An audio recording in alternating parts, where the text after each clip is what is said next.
Hello friends, welcome to law tutorial.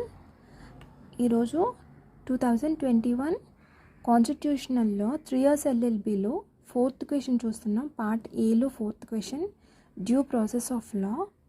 Due process of law simple వర్డ్స్లో చెప్పాలంటే, ఎవరైనా ఒక వ్యక్తి తన ఫండమెంటల్ రైట్స్ని, అంటే ఫ్రీడమ్ ఆఫ్ లైఫ్ లేదా freedom of liberty, personal liberty, మరొక చట్టంతో ఏదైనా ఇంకొక యాక్ట్ వల్ల అతను కోల్పోతే అతను సుప్రీంకోర్టులో రిట్ ఫైల్ చేస్తాడు. అప్పుడు సుప్రీంకోర్టు ఏ యాక్ట్ వల్ల అయితే ఇతను తన ఫండమెంటల్ రైట్స్ కోల్పోయాడో ఆ యాక్ట్ని పరిశీలిస్తుంది. అప్పుడు తర్వాత జడ్జ్మెంట్ ఇస్తుంది. ఆ సుప్రీంకోర్టు చేసే ప్రొసీజర్నే డ్యూ ప్రాసెస్ ఆఫ్ లా అంటారు. అంటే కానీ ఈ డ్యూ ప్రాసెస్ ఆఫ్ లా మన ఇండియాలో మనం ఫాలో అయ్యేది ప్రొసీజర్ ఎస్టాబ్లిష్డ్ బై లా. మన ఇండియన్ కాన్స్టిట్యూషన్లో ఉన్నది ప్రొసీజర్ ఎస్టాబ్లిష్డ్ బై లా.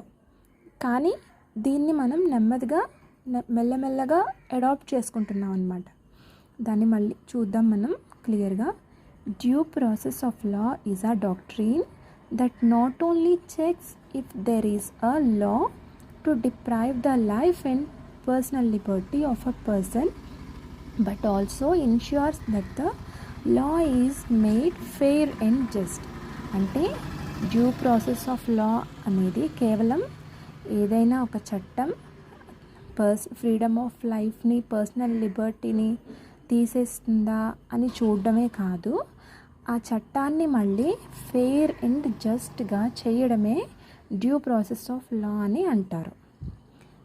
దాన్ని క్లియర్గా చూద్దాం. దాని స్కోప్ చూద్దాం first. This doctrine gives a wider scope to supreme court for granting the protection to the rights of the citizen. Citizens రైట్స్ని కాపాడడంలో సుప్రీం కోర్ట్కి మంచి స్కోప్ ఇస్తుందన్నమాట. అంటే ఇండివిజువల్ డెసిషన్స్ తీసుకునే అవకాశం కూడా ఈ డ్యూ ప్రాసెస్ ఆఫ్ లా ఇస్తుంది.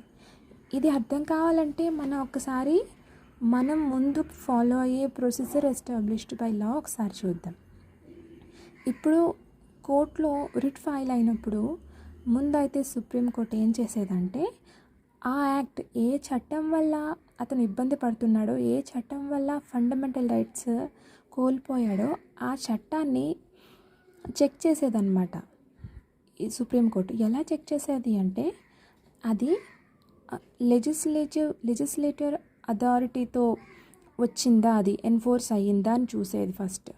అవును, ఒక మంచి అథారిటీతో లేదా లెజిస్లేచర్తో అది ఎన్ఫోర్స్ అయిందైతే ఓకే. నెక్స్ట్ ప్రొసీజర్ చూసేది. అంటే అది పార్లమెంట్లో పాస్ అయిందా, బిల్ పాస్ అయిందా, యాక్ట్ అయ్యిందా, లోక్సభ నుండి రాజ్యసభకి వచ్చింది, తర్వాత ప్రెసిడెంట్ అసెంట్ తీసుకున్నారు, ఇంతవరకే చూసేది. ఈ 2 ఆస్పెక్ట్స్ మాత్రమే చూసేది. కానీ డ్యూ ప్రాసెస్ ఆఫ్ లా ఇదేం చేస్తుందంటే, ఫస్ట్ ప్రొసీజర్ చూస్తుంది. ఆ యాక్ట్ ఎలా పాస్ అయింది, ఎలా ఎన్ఫోర్స్ అయింది అని ప్రొసీజర్ చూస్తుంది. తర్వాత law it self is fair and just అని చూస్తుంది. ఫెయిర్ అండ్ జస్ట్గా ఉందా అని చూస్తుంది. లా కరెక్ట్గా ఉందా, అది ఎదుటివారి ఫండమెంటల్ రైట్స్కి ఇబ్బంది పెట్టేదిగా ఉందా లేదా అని చూస్తుంది. ఇది మనం ఎగ్జాంపుల్స్తో ఒకసారి చూద్దాం. ఏకే గోపాలన్ కేసు ఒకసారి చూద్దాం. ఈ కేసులో ఏమవుతుందంటే, అతన్ని ప్రివెంటివ్ డిటెన్షన్ యాక్ట్ ప్రకారం ఏకే గోపాలన్ని అతని వల్ల ఏదో ప్రమాదం ఉందని, ఏదో అఫెన్స్ అతను చేస్తాడేమోనని ఒక భయంతో, ఒక ప్రివెన్షన్గా అతన్ని తీసుకెళ్ళి జైల్లో పెట్టారు. కానీ అప్పుడు అతను ఒక రిట్ ఫైల్ చేశాడనమాట. అంటే నేను నా freedom to life, freedom to movement నేను కోల్పోతున్నాను, నన్ను ఇలా జైల్లో ఏకే గోపాలన్ ఒక రిట్ ఫైల్ చేశారు సుప్రీంకోర్టులో. అప్పుడు సుప్రీంకోర్టు ఏం చెప్పిందంటే, ప్రివెంటివ్ డిటెన్షన్ దానిని ప్రొసీజర్ చూసింది, నెక్స్ట్ అథారిటీ చూసింది, ఎవరైతే ఎన్ఫోర్స్ చేశారో అథారిటీ చూసింది. అప్పుడు అవి కరెక్ట్గానే ఉన్నప్పుడు, లేదు ఇది వ్యాలిడే అని చెప్పి ఆ కేసుని ఇంకా తీసేసిందనమాట. ఏమైందంటే procedure established by law that has be lawfully enacted is valid. Procedure అంతా బాగానే ఉంది కాబట్టి ఇది వ్యాలిడే, even it violates the justice and equitable ideals. అది జస్టిస్ని వైలేట్ చేసినా కూడా అది వ్యాలిడే అని చెప్పింది. Parliament passes a law, then the life or personal liberty of a person can be taken off according to the provisions and procedure of that law. Parliament ఏదైతే pass చేస్తుందో ఆ యాక్ట్ ప్రకారం life, freedom of life, personal liberty అవి తీసేయవలసి వస్తుంది అని చెప్పేసింది. Maneka Gandhi versus union of India 1978 case. ఈ కేసులో ఏమైందంటే మేనకా గాంధీ తనకి పాస్పోర్ట్ యాక్ట్ ప్రకారం తనకి పాస్పోర్ట్ ఇష్యూ చేశారు తను అప్లై చేసుకున్నప్పుడు. తర్వాత ఒక 1.5 years తర్వాత అది వాళ్ళ చట్టంలో ఒక క్లాజ్ ప్రకారం అది ఇన్వాలిడ్, అది ఇప్పుడు ఇన్వాలిడ్, మీరు ఇంకా ఆ పాస్పోర్ట్ని తిరిగి ఇచ్చేయాలి అని చెప్పారు. అప్పుడు ఆవిడ అడిగింది, ఎందుకు ఇలా తిరిగి ఇవ్వాలి, ఎందుకు నాది ఇంకా వ్యాలిడ్ కాదు, నేను ఎలిజిబుల్ కాదు అని అడిగితే, లేదు అది కాన్ఫిడెన్షియల్, ఇంకా చెప్పకూడదు, మీకు ఇంకా పాస్పోర్ట్ ఇవ్వరు అని చెప్పేసి పాస్పోర్ట్ అథారిటీ వారు ఇక అది ఇన్వాలిడ్ అని చెప్పేశారు. అప్పుడు ఆమె సుప్రీంకోర్టులో రిట్ ఫైల్ చేశారు.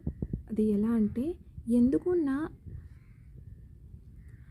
పాస్పోర్ట్ ఇన్వాలిడ్ చేశారు, అది నా పర్సనల్ లిబర్టీని వైలేట్ చేయడం, నా పర్సనల్ ఫ్రీడమ్ని వైలేట్ చేయడం, నన్ను సొసైటీ నుండి అన్ఈక్వల్గా చూడడం.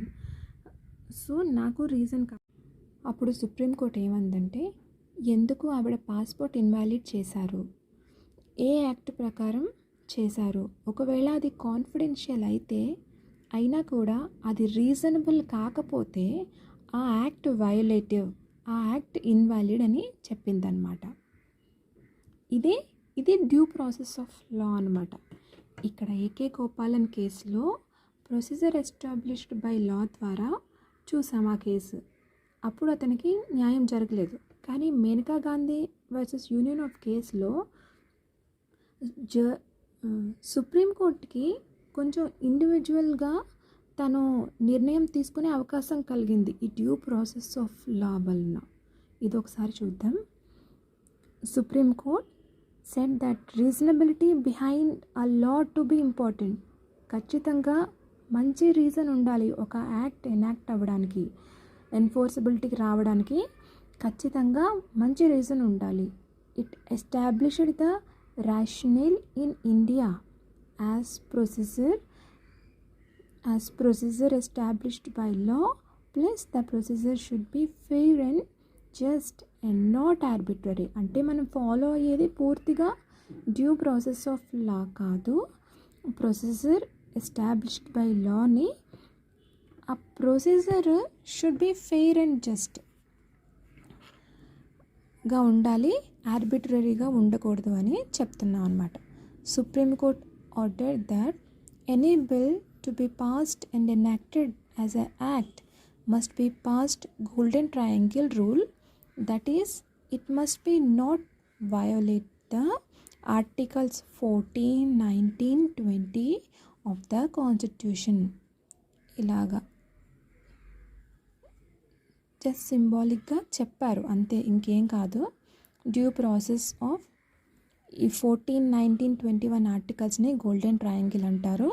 ఏదైనా ఒక ఆర్టికల్, ఒక యాక్ట్ పాస్ అవ్వాలంటే ఖచ్చితంగా వీటిని వయలేట్ చేయకుండా ఉండాలన్నమాట యాక్ట్. తర్వాత due process doctrine is not completely implemented, but the driving forces కంప్లీట్గా ఇంప్లిమెంట్ అవ్వట్లేదు, కానీ forces behind the doctrine are followed in India. కానీ వాటి తరపు నుంచే మన జడ్జెస్ ఆలోచనలు తీసుకుంటున్నారు. India and the rights of the people are protected. ఆ విధంగా తీసుకోవడం వల్ల పీపుల్ రైట్స్ కూడా ప్రొటెక్ట్ చేయగలుగుతున్నారు. ఇక్కడ ఏంటంటే స్కోప్ చూసాం కదా, ఈ ప్రొసీజర్ ఎస్టాబ్లిష్డ్ బై లాలో కన్నా డ్యూ ప్రాసెస్ ఆఫ్ లాలో స్కోప్ ఎక్కువగా ఉంటుంది జడ్జెస్కి, నిర్ణయం తీసుకునే స్కోప్ అన్నమాట. Organisation the doctrine has been The doctrine has been originated from the Constitution of United States. United స్టేట్స్లో కాన్స్టిట్యూషన్ నుండి మనం ఈ డాక్టరీన్ని తీసుకున్నాం. తర్వాత constitution. In constitution has not been explicitly mentioned. ఇది మెన్షన్ చేయలేదు, కేవలం ప్రొసీజర్ ఎస్టాబ్లిష్డ్ బై లా మాత్రమే మెన్షన్ చేశారు. కానీ నెమ్మదిగా మనం దీన్ని అడాప్ట్ చేసుకుంటూ మన రైట్స్ని మనం ప్రొటెక్ట్ చేసుకుంటాము. ఈ హ్యాండ్ రిటన్ నోట్స్ని మాత్రమే నేను పీడిఎఫ్లో యాడ్ చేస్తున్నాను.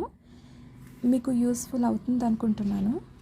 ఒకవేళ మీకు యూస్ఫుల్గా ఉంటే లైక్ చేయండి, షేర్ చేయండి, సబ్స్క్రైబ్ చేయండి.